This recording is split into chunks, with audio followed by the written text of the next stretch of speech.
Good afternoon. Pursuant to Chapter 551, Title 5 of the Texas Government Code, the Texas Open Meetings Act, notice is hereby given that the City Commission of the City of Brownsville, Texas, in accordance with Article 5, Section 12 of the Charter of said city, will convene a regular meeting on July 2nd, 2024 at 5 p.m. in the City Commission chambers located on the second floor of Brownsville City Old Federal Building, located at 1001 East Elizabeth Street, Brownsville, Cameron County, Texas, 78520. Members of the public who submitted a public comment form will be permitted to offer public comments as provided by the agenda and as permitted by the presiding officer during the meeting. A recording of the meeting will be made and will be available to the public in accordance with the Opens Meeting Act. Mayor, it is now 5:01 p.m. Would you like to call the meeting to order? Thank you, Marina. Being that we do have a quorum present, I'd like to call this evening's City Commission meeting to order. Thank you, Mayor.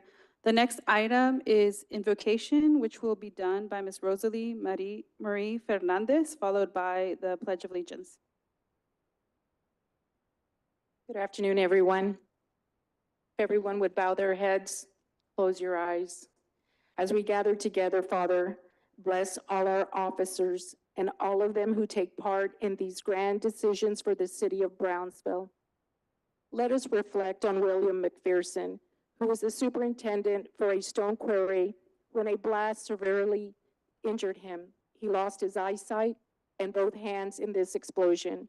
He was determined to read the Bible and learn to read raised letters with the tip of his tongue.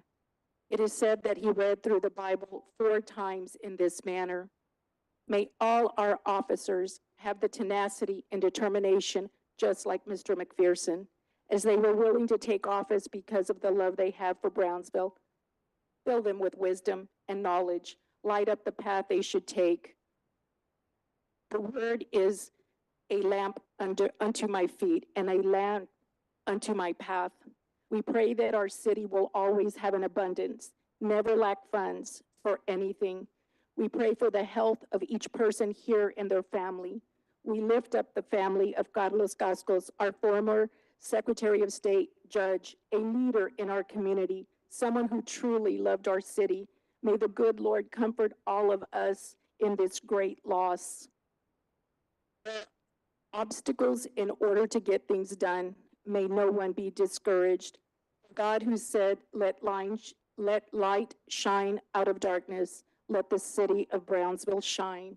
The Lord bless you and keep you. The Lord make his face shine on you and be gracious to you. The Lord turn his face toward you and give you peace. In Jesus' mighty name we pray.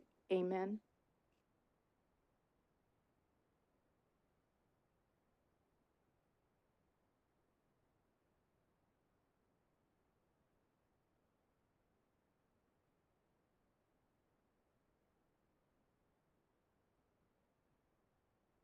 The Texas flag.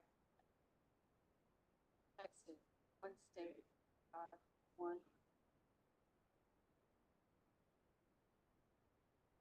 Next is public comment period. As a reminder, per Section 2-26, meetings and agendas, public input during meetings, conduct, conversations between or among audience members should be conducted outside the meeting room. Attendees should refrain from conversations while commission is in session. Cell phones. Attendees must refrain from the operation and use of cellular telephones, pagers, etc., or any mechanical devices that may disrupt City Commission proceedings. Placards, banners, or signs are not permitted in the Commission chambers or in any other room in which the City Commission conducts the meeting. Including in this prohibition are various hats, caps, visors, and T-shirts, which may represent sentiments as alluded to regarding placards, banners, and/or signs. Exhibits, displays, and visual aids used in connection with presentations to the City Commission are permitted. Only City Commission members and city staff may approach the dais. If report, letter, etc. is to be presented to the Commission, it should be given to the City Secretary or staff who will make the distribution. It is preferable that the item be given to the City Secretary prior to meeting time. A copy of the item should be made available for the City Secretary's official record. All comments shall be made to the mayor and city commission as a whole and not to individual commission members. So for this evening, we do have a total of 5 public comments. The first individual is Yolanda Spies.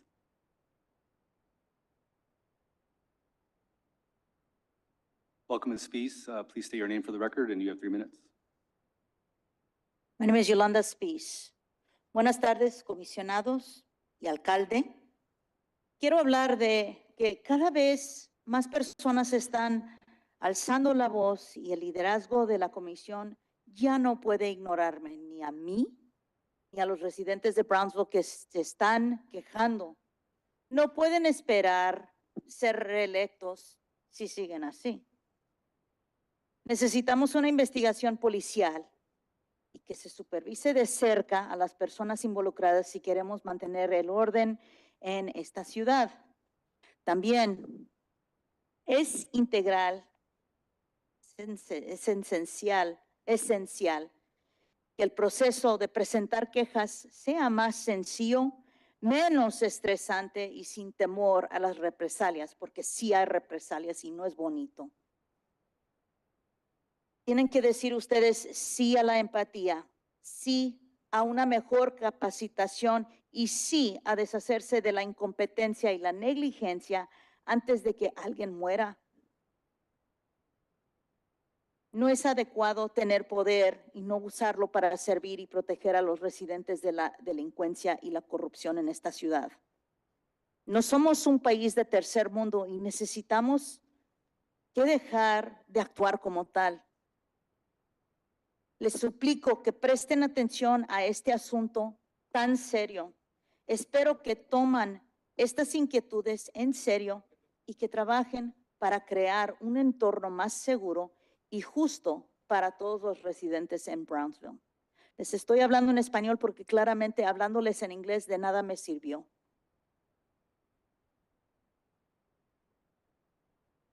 Next, Diablo Velez.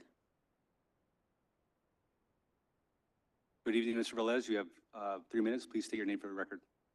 My name is Diablo Velez. I am a homeless, and I ask people for money. However, there is a city ordinance that prohibits to ask the public for money. Let me tell you something. Jesus Christ, if you know who he was a homeless, and he asked the public for money, for bread, for water. So my question is, how come many towns, even though they are Christians and Catholics, they prohibit that the poor and the hungry ask the public for help or for money? And on top of that, they write laws to protect and give laws to animals, because animals depends for their own survival, depends from the public. You need to understand that the poor and the hungry, the homeless, we depend on the public for our own survival. That's why I have a proposition, and I have an amendment to that ordinance that prohibits that the poor and the hungry ask the public for money. My amendment is that don't enforce the law that prohibits that the poor and the hungry ask for money. And my resolution is about allowing the homeless to ask for money from the public at a certain distance from private property, such as these transnational corporations, such as Walmart, Lowe's, Sam's, Target. Because you guys, you write laws, you have a commitment, you have an obligation, you have a pledge, a political pledge and a constitutional pledge to help the poor, to help the hungry, to help the homeless. to help the community with their problems, such as Yolanda, for example. The public need an explanation for this situation. Enough is enough. Thank you very much.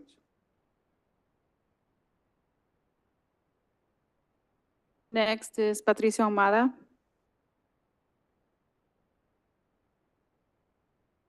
As much as I detest coming here, Mr. Romano, can you please state your name for the record? my name is Pat Ahumada. As much as I detest coming here, and as much as I'm sure you don't like seeing me here, I'm compelled to come because I think the people need a voice.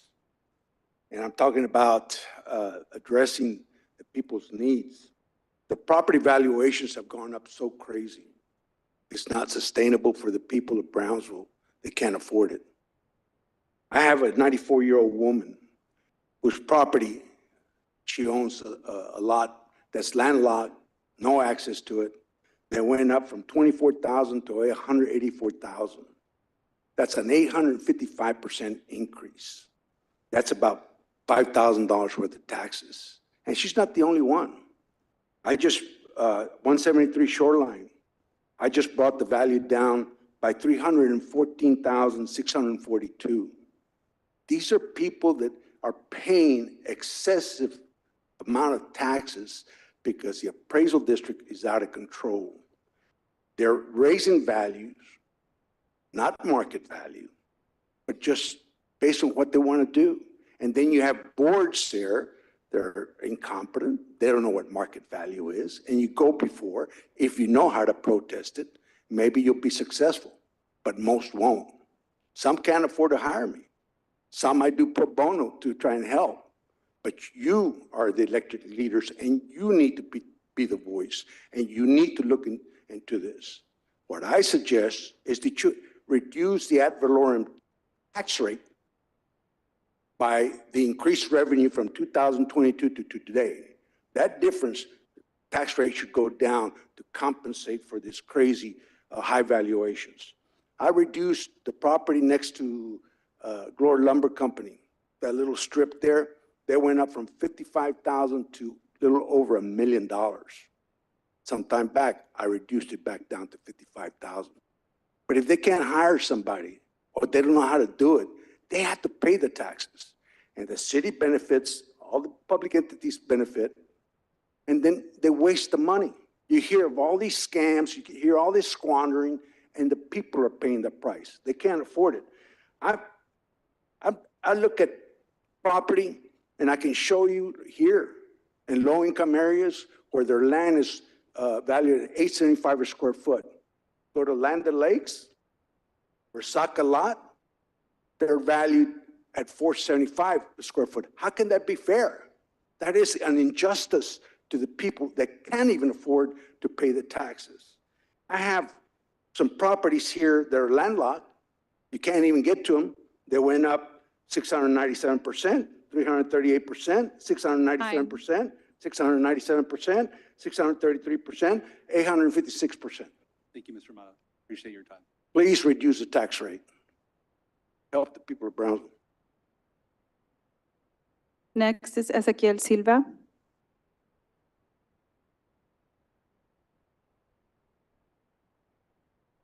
Good afternoon, Mayor, Commissioners. The last time I was here, I got tongue twisted because I should have known better than to try to talk and speak like an artificial intelligence person writing a script that I know some of you like to read off of. So in the last couple of weeks, I've been asked by numerous people, why do people run for office? You know, and they say one thing and do the complete opposite once they sit behind the seat. And it's a fair question because we all go out and ask our supporters, our friends, our family, our neighbors to vote for you all.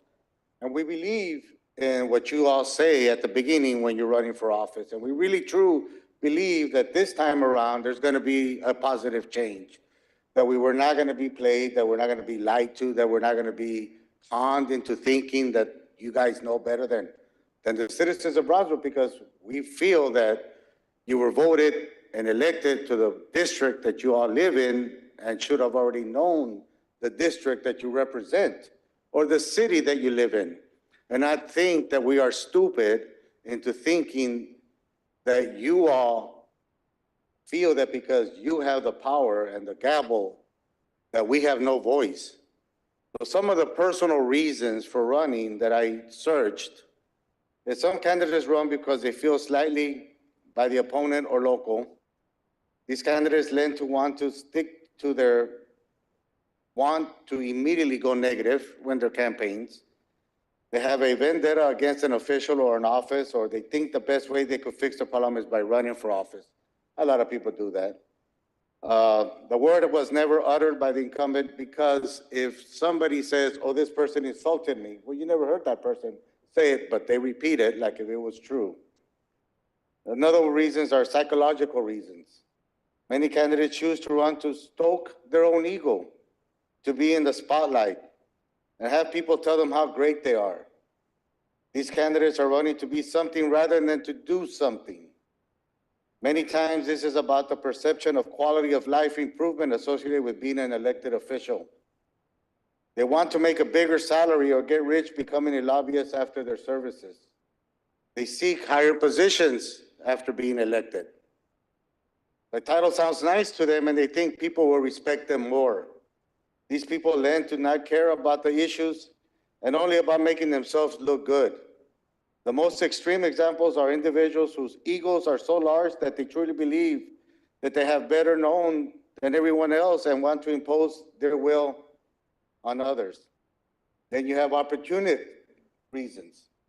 Some candidates choose to officially run for because they feel that it's a race they can win. Many times the candidates will realize that the race they want is unwinnable in the current time and instead choose to run for a position they know they are likely to Time. win. Just want to let you guys know that we are keeping tabs on each and every one of you. Thank you. Next is Juan Pablo Cantu.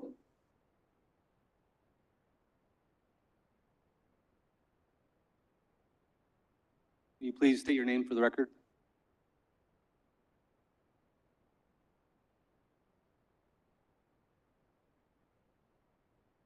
Juan Pablo Cantu, for the record. I was going to protest the consent agenda item number 14. Most of you may remember me, and I think you've seen the presentation before.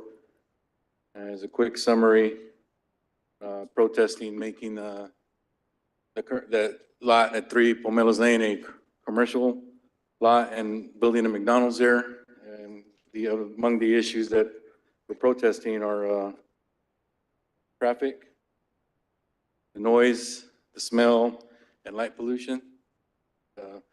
As I've stated before, we believe there's no way that this will not encroach on the neighbors, and namely my mother and my father who live right next door.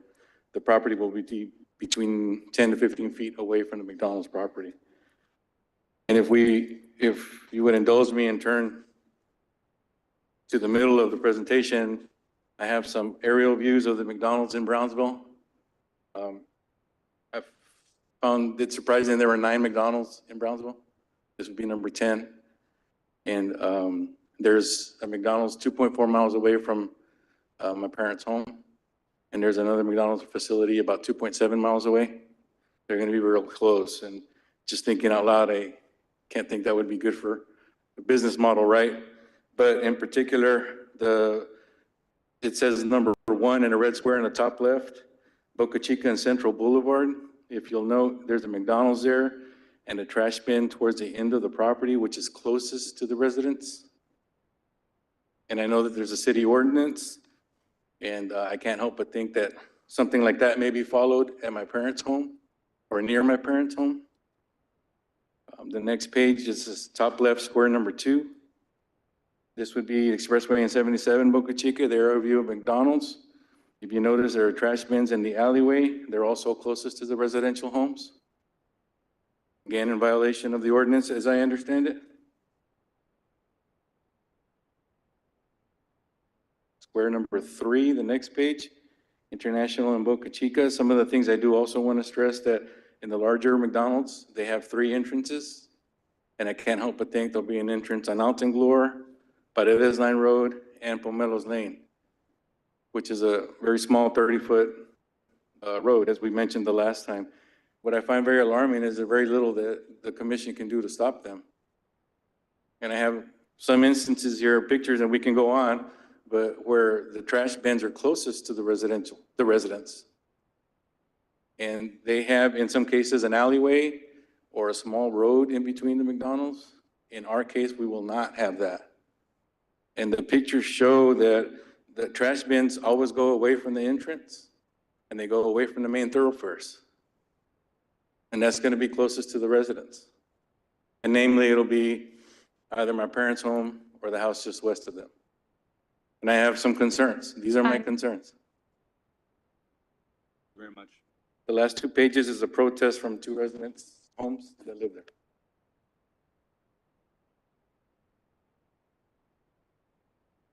Next item are presentations. Healthy Communities of Brownsville Incorporated, AARP grant announcement. Hello, everyone. Hi, Mayor. Hello, Commissioners. I haven't met all of you, but I will soon. My name is Rose Timmer. I'm with Healthy Communities of Brownsville. And we were awarded a grant from AARP. I think it's the first time in Brownsville. We have been sucking up to them in a long time, and we finally got some money from them. As you know, AARP is one of the largest nonprofits with unlimited resources. They advocate for anybody from the age of 8 to 80, and they are not just AARP members. With that in mind, we applied for a grant that Healthy Communities has been trying to bring forward to the City Commission, to the City of Brownsville, a committee or a coalition that would bring the voice of our elders or our aged community in Brownsville. We would like to see the City Commission establish an elder senior committee, or whatever you want to call it, representing all parts of the city. And we voiced that to AARP. We want to have community meetings with the seniors and elders, do a citywide survey, and get an idea of what they would like to see the City Commission represent for them. They are a very strong voice. They vote. They're rich because, believe it or not, they are on an income that comes every month at the first of the month. They don't depend on jobs. They probably own their own home and their own car, and they do get by with what they have. So you learn to adjust as an elder, as an older person, as a persona de la tres edad, they say. So I'm going to come to you later on after we've had some meetings. I'm going to reach out to you all in your districts and talk to you about what we can say on this survey and what we can do to get a good, strong voice from the people who could make a big difference in making your life better, everybody's life better, because believe it or not, we all get older every 24 hours. Thank you so much for your time. Bye. Thank you so much. I'm looking forward to an email from you, and I love the approach of ensuring that our older communities or that our individuals are not left behind. Let's not neglect them. Yes. Let's unite them. Okay. And so thank you so much for that, and I look forward to your email and our meeting together to collaborate. Thank you. Rose, thank you for taking the time today to come and chat with us. I did want to also mention, in conversations with members of the Special Needs Advisory Board, they're looking at all communities that have special needs, not just a straight disability, but everything from senior citizens to whatever the need might be. They want to take up all causes as a Okay. board. So that's another group that we definitely want to get you in front of to talk to. Okay. Thank you very much for your attention. Thank you. Next item is City Manager's update. Recognition for Chief Felix Sauceda Jr. by the Employer Support of the Guard and Reserve ESGR Patriotic Employer Award, City Manager's Office.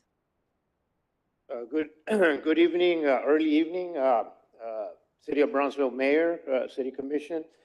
I come before you today to present a Patriotic Employer Award to the Chief of Police.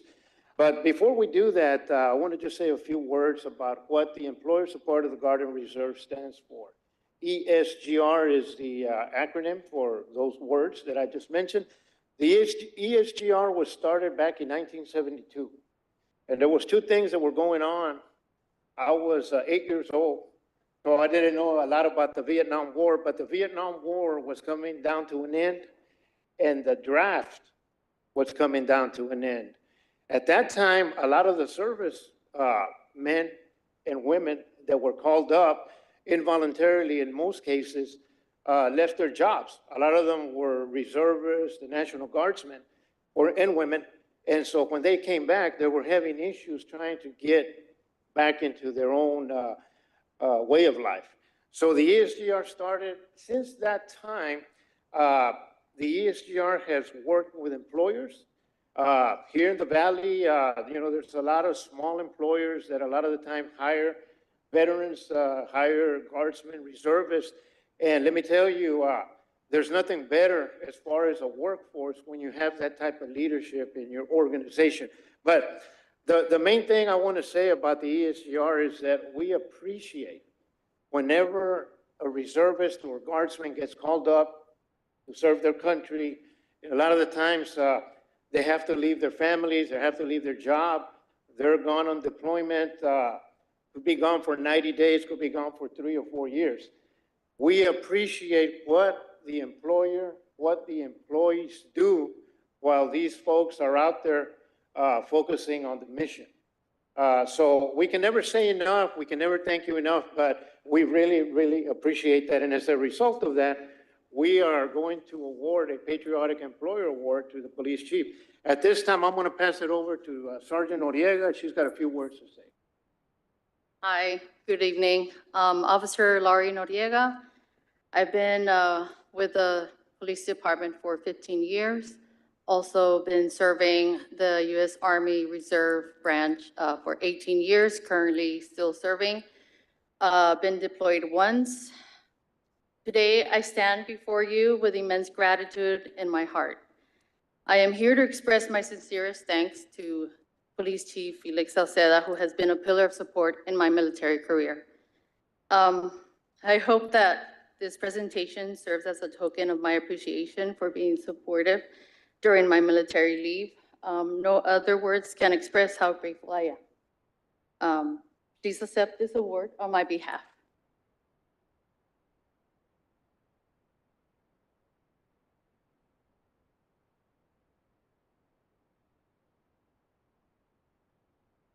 Oh, yes.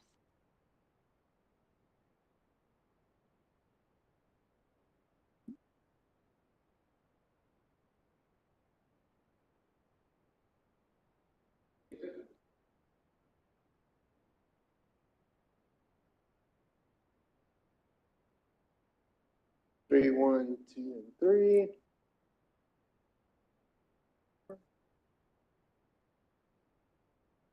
One more, hold on. Oh.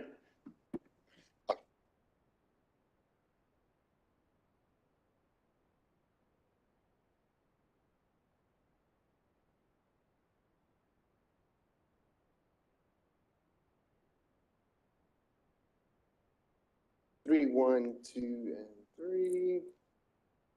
One more.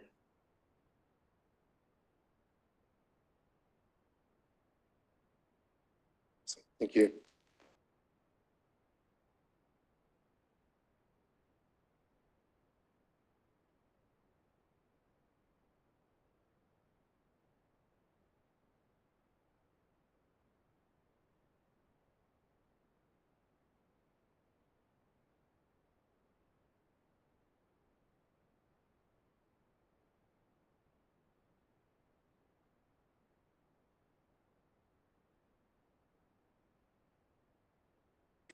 So I just want to say thank you for the recognition. It means a lot. We are very big supporters of our active and retired military. We always have, we always will. We welcome our veterans. We support them. We know that they have served our country. Now they serve our communities, and we're very happy for that. And we're going to continue to do it. So thank you for the recognition.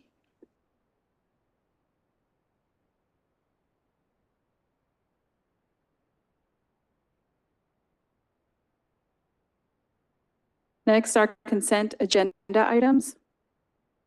Mayor, I'd like to pull number 4. Mayor, I'd like to pull number 14. I'll move to approve 1 through 3, 5 through 13, and number 15. Second. All right, we have a motion and a second. Any further discussion? If not, all those in favor, please say aye. All those opposed say nay. Ayes have it, motion carries. On number 4, Mayor, the only thing I wanted to do was make a comment about it, just because some of the supporting documentation did not include the most recent changes. So I wanted to make sure that we do that on the record, that we are approving this, even though it's second and final reading. The final version is recommended by the airport board at their June 25th meeting. And yeah, at that meeting, we had input from legal and the city manager's office and the director there of aviation. I think there was like one sentence, Yeah, or something like that. What we'll do is we'll note it in the minutes. Perfect. Okay. Thank you, So sir. with that And I just correction, wanted I'll to move thank to you, approve. thank the airport board for all your hard work and working in collaboration with our city airport department. And thank you for your support. I know we have representatives here from the board. And just thank you for that collaboration and our airport director. So I move to approve. Second. All right, we have a motion and a second to approve. Any further discussion on this item? If not, all those in favor, please say aye. Aye. All those opposed say nay. Ayes have it, motion carries. And item 14, Mayor, I wanted to pull this item. I know that tonight we will be passing this, but I just wanted to share that a lot of the conditions that were shared tonight, the concerns, there's conversations that the planning department has had already with the developer to address all of the concerns that the residents had. That means the access for vehicles is prohibited on Pamelos Lane. When they do build it, they will have to entering the main thoroughfare, which is Alton Glore. In addition, they will also be putting some landscape buffer between the establishment and the residents behind the property to try to minimize as much of that as well. In addition to also having the trash receptacles as far away from the residents as possible. There are ongoing conversations still with the developer to make sure that they are compliant, but I wanted to pull and share this with you all because we will be passing it tonight, but to ensure you that we are working on your concerns, sir. And to add to what Commissioner has stated, it will be reviewed at site plan review. And with that, I'll make a motion to approve. Second. All right, we have a motion and a second to approve. Any further discussion? I have a question for legal. Legal, can we put this on there? This is just we're just changing the usage. Yeah, this is a rezoning. But what was your question as far as? I mean, are we putting condition? all these conditions on something? I mean, I'm not an expert and I can't speak for TxDOT saying that they will have an access through Alton Glore, through Paredes. I don't know how it works. Yeah, so we're not adding conditions through the rezoning. We were adding conditions through the site plan process.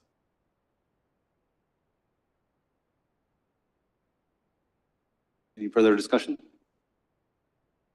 If not, all those in favor, please say aye. Aye. All those opposed say nay. Ayes have it, motion carries.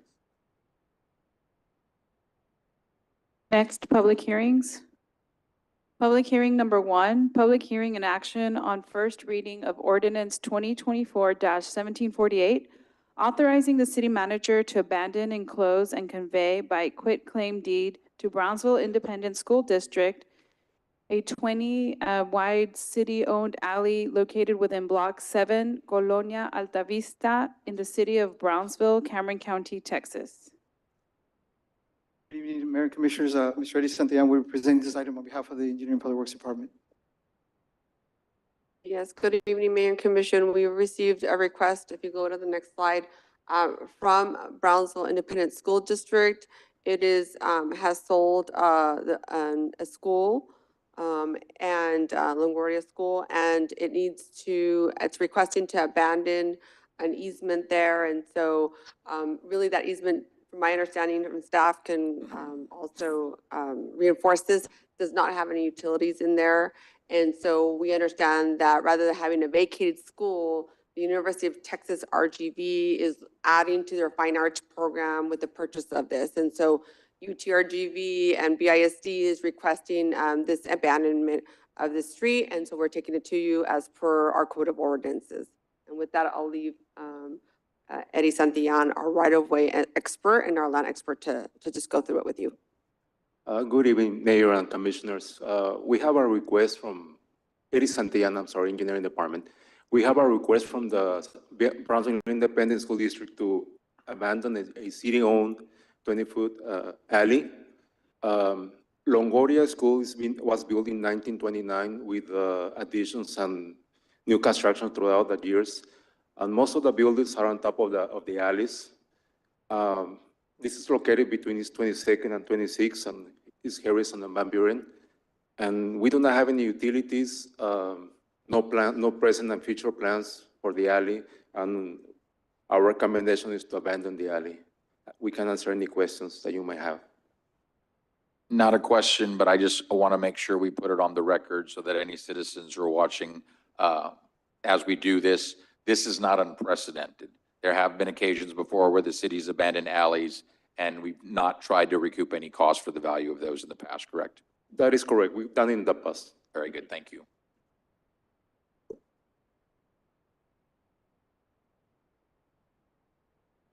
Other comments or questions?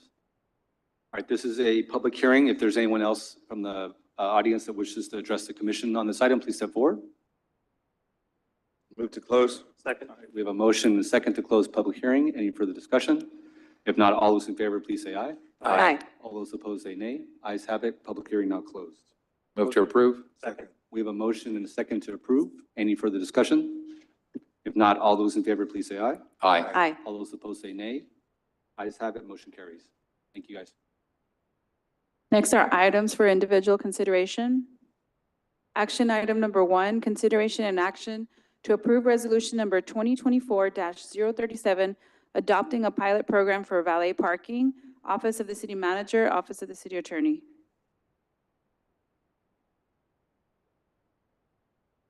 Good afternoon, Mayor, City Commissioners. Roberto Weiss, Director of Enterprise Project Management Office.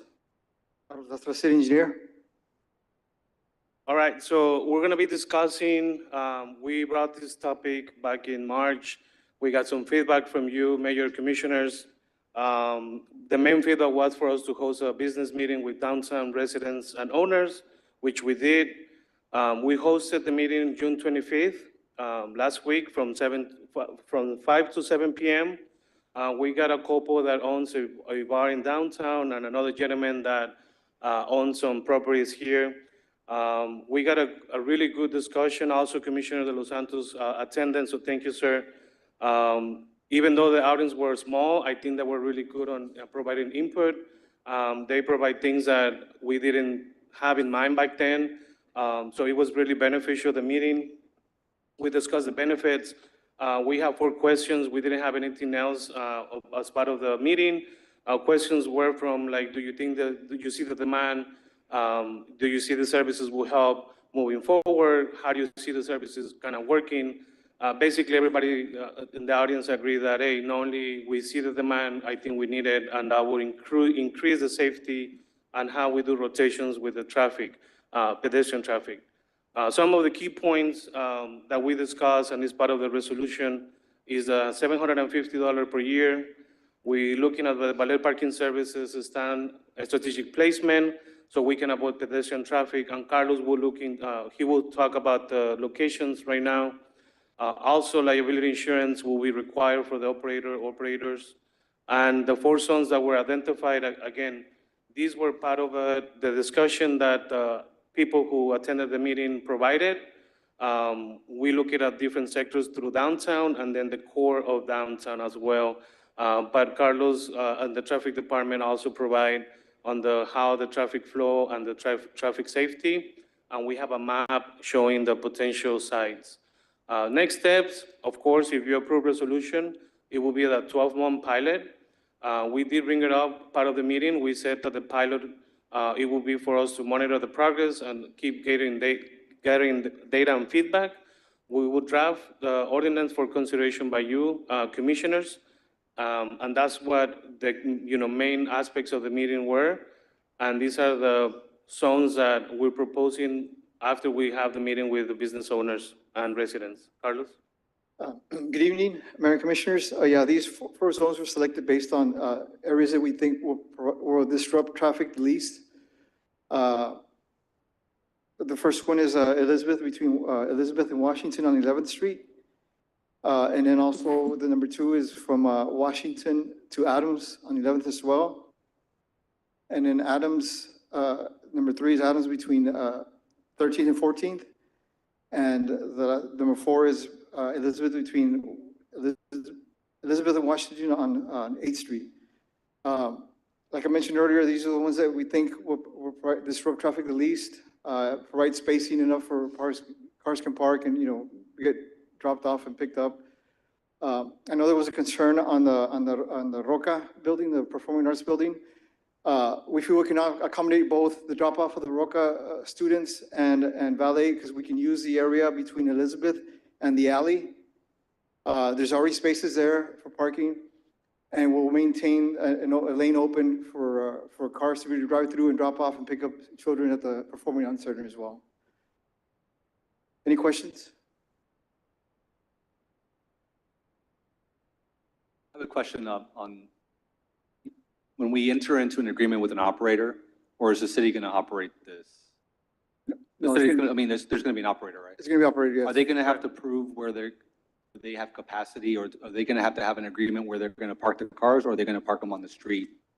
So they would have to show as part of the application process, which is typically requested, their lease to have that they have parking area, private parking law, or, enter into some sort of agreement, or maybe they own the lot themselves, but they do have to prove that there is a place where they're going to be placing the cars temporarily and as part of the valet parking application process.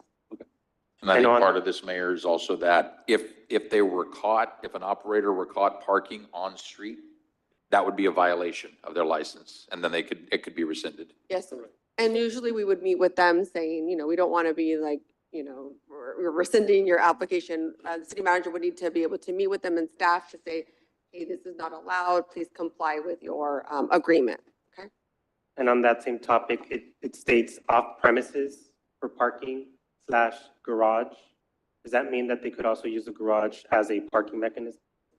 Yes, sir. If there's a parking garage, or they already have an existing lease at a parking garage, then they could, it's available if they have offsite on a parking lot or parking garage. We didn't want to be exclusive to one or the other. And would that entail an agreement with the city since we own the parking garage? Well, we have some leases there, so they'd have to look into that in terms of what's availability there or not. But that would be a separate agreement between the city's B Metro parking lot that operates it and the potential operator. I had another question regarding the resolution states that, if I understand correctly, only one company will be selected for the pilot program. If we receive multiple applications, how does the selection process go forth?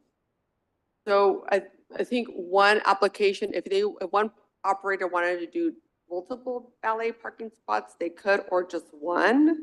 But we would actually we would probably, if you approve this, say this is the agreement, or this program is open as of this date, and we'll take the first serve, first come basis. And determine if it's a complete application. So we'll go ahead and work that first come, first serve. And my final question, I know the time said 5 p.m. to 2 a.m.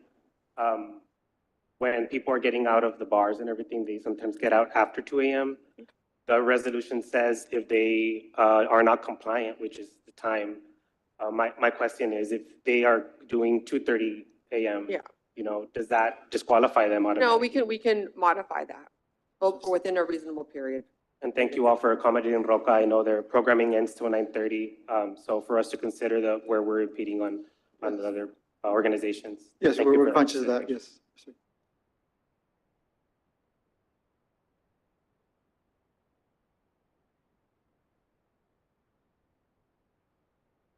Any other comments or questions? All right, with that, I'll entertain a. I'll move to approve. Second. All right, we have a motion and a second on this item. Any further discussion? If not, all those in favor, please say aye. Aye. All those Nay. opposed say nay. Ayes have it, motion carries. And on one other comment, Mayor, I want to thank citizens who both expressed support, opposition, whatever it was. The feedback was very valuable. And all of the feedback, even feedback against something like this, was taken into consideration to ensure we weren't taking parking spaces that were right in front of anybody's business. And this accomplishes that. So thank you to all citizens who contributed. Thank you. Next item, board appointments.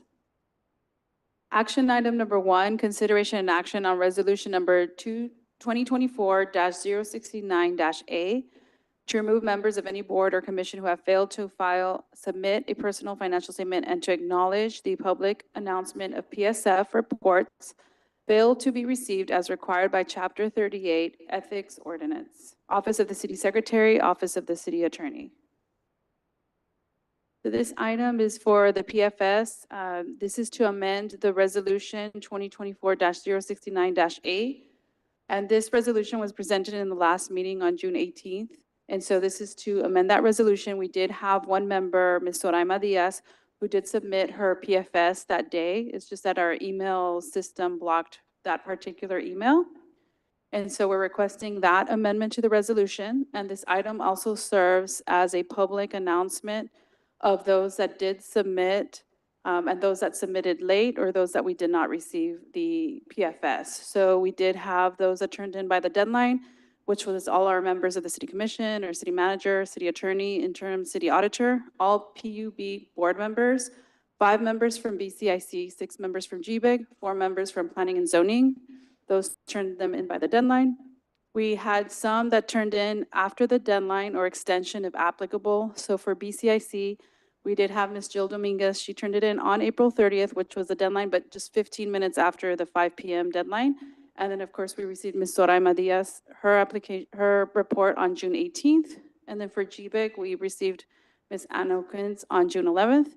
And for planning and zoning, we received David Ramirez. Originally on May 2nd, we needed some signatures, so we received the complete one on June 12th, and then Ruben Obel on June 17th. The one that we did not receive was from the Planning and Zoning Commission, Mr. Eliseo Davila, which that's the resolution that we had the action for. And just please note that once Building and Standards and Board of Adjustments meet and administer the oaths of office, we'll be following up on their reports. Are there any questions? I do. So basically this is for removal of Eliseo? So in the last one, No, he Commissioner? was already, Yeah. Eliseo was already removed. All this is doing is reinstating Soraima because we were under the impression she Yes. had not submitted and found out after the fact that she had submitted, but it was blocked by the city servers. So it's Yes, that's just correct. reinstating her. Correct, yes. And the last one we removed, Mr. Eliseo Davila, we're just reinstating Ms. Soraima. Question on the item? Move to approve. Second. We have a motion and a second to approve. Any further discussion? Not all those in favor, please say aye. Aye. All those opposed say nay. Ayes have it, motion carries. Thank you. Action item number 2, consideration and action on resolution number 2024-056 to appoint, reappoint, and or remove one member to the Transit Advisory Committee, Multimodal Transportation Department. Good afternoon, Janine Garcia is Multimodal. We are looking to appoint for District 1 under Commissioner Martinez. And seeking, do you have an appointee? Thank you all for your patience. Yes, I move to appoint Rodrigo Almanza Irruegas. Second. All right, we have a motion and a second to approve. Any further discussion? If not, all those in favor, please say aye. Aye. All those opposed say nay. Ayes have it, motion carries. Thank you. Thank you.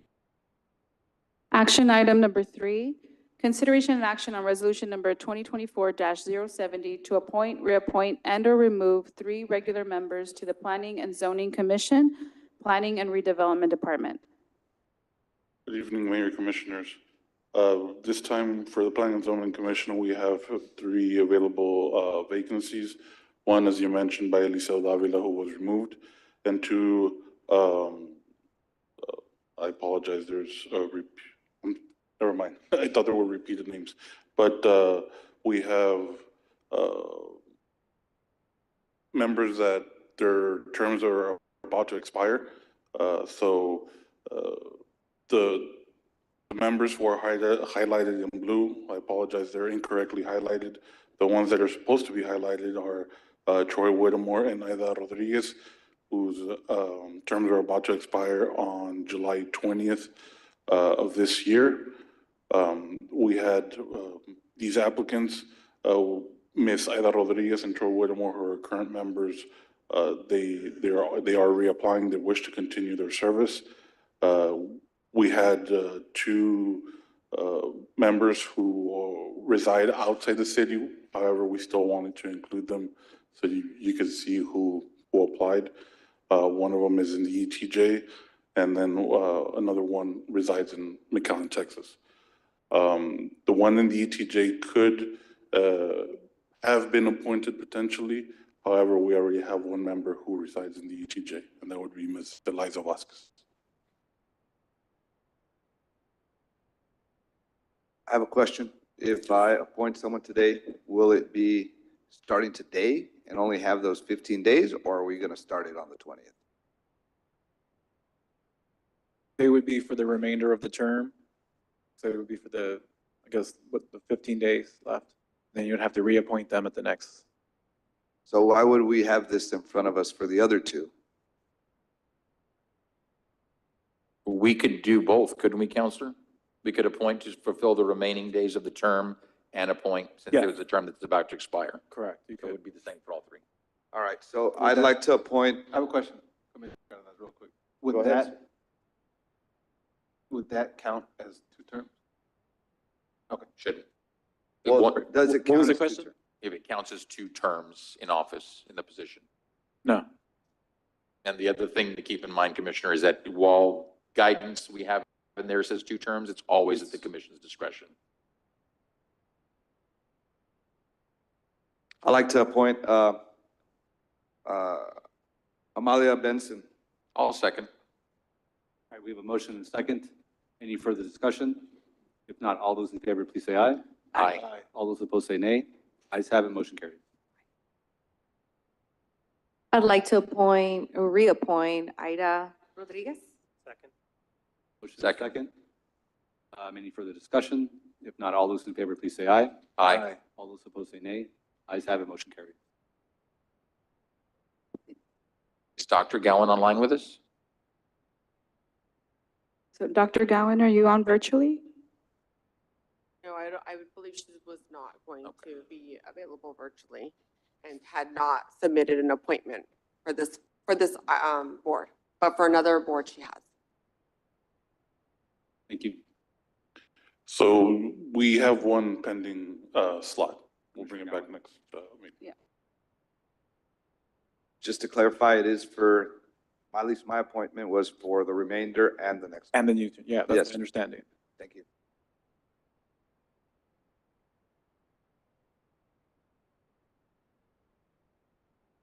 We will- Okay, action item number 4, consideration and action on resolution number 2024-071 to appoint, reappoint, and/or remove one alternate member of the Board of Adjustment. So currently, we have one vacancy due to resignation from Mr. Juan Pequeño.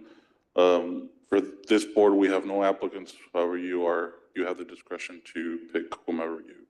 No one else has anyone. I've got a citizen who I know has expressed interest in things related to planning, and while this isn't P and Z, as a former board member of Board of Adjustment, I know this is right in that same vein. So I would nominate Luis Melendez. Luis Melendez. Second. All right, we have a motion and a second. Any further discussion? If not, all those in favor, please say aye. Aye. Aye. All those opposed say nay. Ayes have it, motion carries. And I'll send staff his contact info. Thank you. Action item number 5, consideration and action on resolution number 2024-053B to appoint, reappoint, and/or remove one ETJ representative member to the Capital Improvement Advisory Committee, Kayak, Multimodal Transportation Department. Hi, good evening.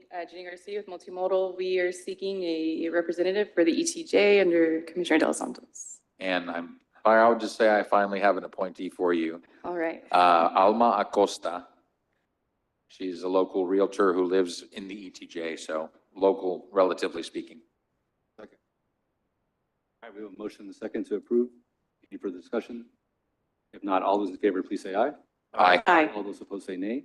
Ayes have it, motion carries. All right, thank you. Thank you. Action item number 6, consideration and action on resolution number 2024-075 to appoint, reappoint, and/or remove one member to the Cameron Appraisal District Board of Directors, City Manager's Office. So Mayor and Commissioners, this is for the Cameron Appraisal District in confirmation with the Chief Appraiser. This is for one board director that would represent Brownsville. So there's a total of 10 different representation from BISD, Harlingen ISD, et cetera. And the member that we did have as a representative, Mr. Jim Tipton, resigned. And so this particular appointment is to finish the term, which was previously held by Mr. Tipton, which ends December 31st, 2024. Then must reside in the district for at least 2 years prior, and may not have any contract with the chief appraisers or taxing unit, and may not participate if they own property on which there's delinquent taxes. And again, this appointment belongs to the governing body. It's not to a specific member. We do have one application on file, Mr. Ruben A. Martinez. They did advise, just FYI, that in July or August, the city will be receiving a letter because they're going to change the process for the next set of appointments. So this term will end December 31st. December. Okay, so they have until December, and then we will find out the new process to Correct. apply. Okay, so for then, if with the commission's approval, I would like to appoint Ruben Martinez. I'll second. Motion second. Any further discussion? Not all those in favor, please say aye. Aye. All those opposed say nay. Ayes have it, motion carries. Thank you. Next item is action item number 7, consideration and action to amend resolution number 2024-052 to appoint, reappoint, and/or remove one member to the Ethics Advisory Commission, Office of the City Secretary. Good evening, Mayor and City Commissioners. Tonight, we're here for Dr. Gowan's appointment for the Ethics Advisory Commission. Yes, and so we do have on behalf of Commissioner Gowan, she would like to appoint Luis A. Del Pozo. I'll make the motion. That can't be a motion. So I'll make the motion to appoint Luis A. Del Pozo. Second. We have a motion and a second. Any further discussion? If not, all those in favor, please say aye. Aye. All those opposed say nay. Ayes have it, motion carries. Thank you. Executive session, so it is now 5:58. Mayor, would you like to go into executive session? Yes, I'd like to entertain a motion. We have a Second. motion and a second. Any further discussion? If not, all those in favor, please say aye. Aye. All those opposed say nay. Ayes have it, motion carries. For the record, I will be reading the following items that will be discussed in executive session. Executive session number 1, closed session pursuant to Texas Government Code, Section 551.071, consultation with attorney, including contemplated or pending litigation and/or settlement offer related to Palmer Drug Abuse Program, Brownsville versus City of Brownsville. Executive session number 2, closed session pursuant to Texas Government Code, Section 551.071, consultation with attorney, including pending litigation and/or settlement offer related to airport leases and Mirage Aviation versus City of Brownsville. Executive session number 3, closed session pursuant to Texas Government Code Sections 551.071, consultation with attorney, 551.072, real property deliberation, and 551.087, economic development deliberation related to Project Refresh. Executive session number 4, closed session pursuant to Texas Government Code Sections 551.071, consultation with attorney, 551.072, real property deliberation, and 551.087, economic development deliberation related to Project Picasso. Executive session number 5, closed session pursuant to Texas Government Code Sections 551.071, consultation with attorney, and 551.072, real property deliberation related to Project Green.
It is now 6:35 PM. Mayor, would you like to reconvene into regular session?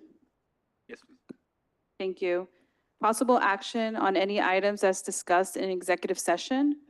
Action item number 1, consideration and action, if any, related to Palmer Drug Abuse Program, Brownsville, Inc. versus City of Brownsville. Mayor, I'll move to approve as discussed in executive session. We have a motion and a second on this item. Any further discussion? If not, all those in favor, please say aye. Aye. All those opposed, say nay. Ayes have it, motion carries. And then the items for 2 through 5, there is no action. I will move to adjourn. Second. We have a motion, the second to adjourn. Any further discussion? If not, all those in favor, please say aye. Aye. All those opposed, say nay. Ayes have it, motion carries. Meeting adjourned. Thank you. Thank you. It is now 6:36 PM. Meeting has ended.